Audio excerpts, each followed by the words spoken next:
Obviously, you've got some long-running connections with Vanderbilt. Your impressions coming to this game against playing a place you went to school with, a place your dad coached at. What's going into that for you? Coach Mason's done a good job there. They have family that went there. My father-in-law was an all-SEC basketball player there. My wife graduated from there. I went to school there for 2 years and felt like I went there for all 7. My dad was the coach there, being around all the time. A lot of great friends, a lot of great memories, playing Vanderbilt, and of course be a lot of family. All our family lives in Nashville, all my immediate family. So there's a lot of ties there. But I think Derek's done a heck of a job with them.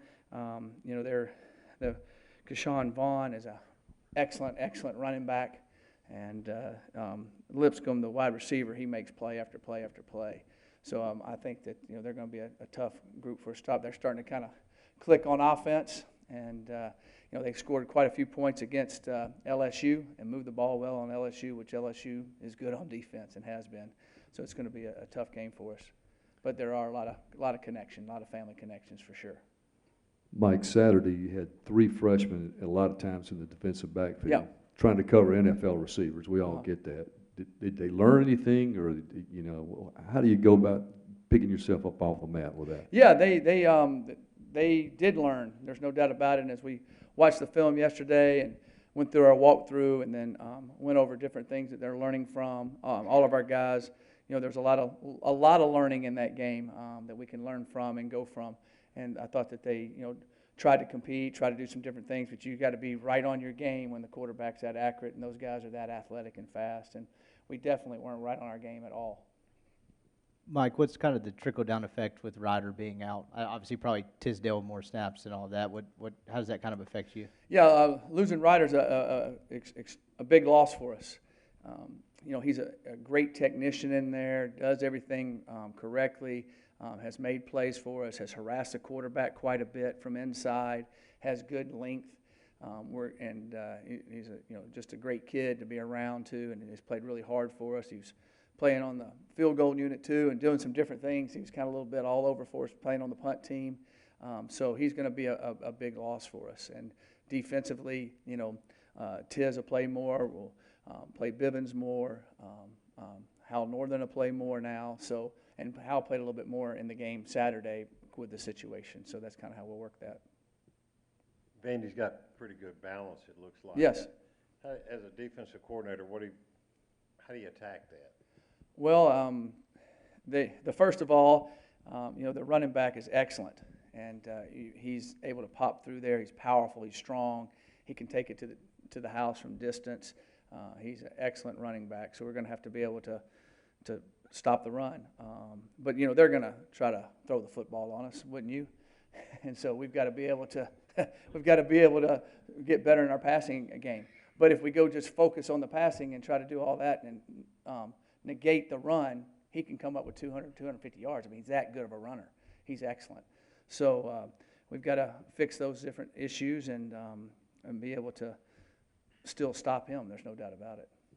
How much does going up against those Alabama receivers kind of help when you have to go against Lipscomb, Vaughn, Pinckney? I know it's a little different, but still some good skill position guys. Yeah, I think Lipscomb and Pinckney they're good football players.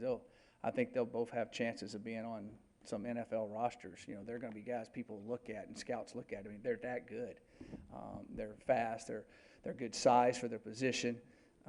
The quarterback Neal, he's getting the ball out to him, and he throws the ball to the wide part of the field quite a bit. He has a very strong arm, so he'll be able to get there. So going against the guys we did at Alabama, should hopefully help. We just got to get our confidence back a little bit because your confidence gets rocked a little bit when that happens. Statistically, Mike, you guys have made big strides against the run. What's helped you get there? Well, Freddie Roach and Jeff Coons and Tyrone Nix have done a great job with those guys up front.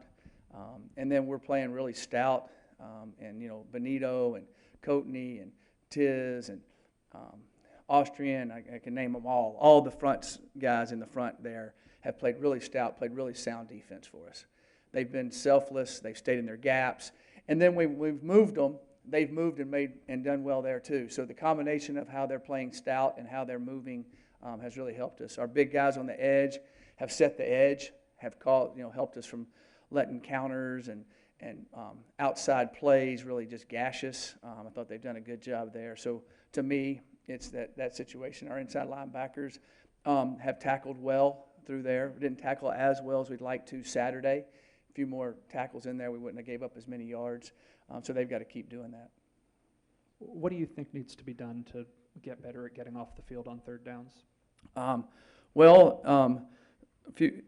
few of the things Saturday were, we had some plays where we came completely clean on blitzes that the kids executed well. They just didn't finish. We would have had 2 or 3 sacks that would have got you right off the field there. If you're not playing real well in the back end, the best way to help is to get to the quarterback. And we were around him. He just was kind of elusive a few times. And then we had a few short routes that we were there and didn't make the play, didn't get the guy down that would have stopped it. So to me, there was 5 situations like that if we make the play in those areas, we're off the field. And then the other plays, they made some good throws on. We've got to play tighter coverage. We've got to play better leverage. And, that goes back to coaching and the kids also executing what we're saying out there. And we'll keep getting better at that. We'll keep getting better. We have no choice but to get better.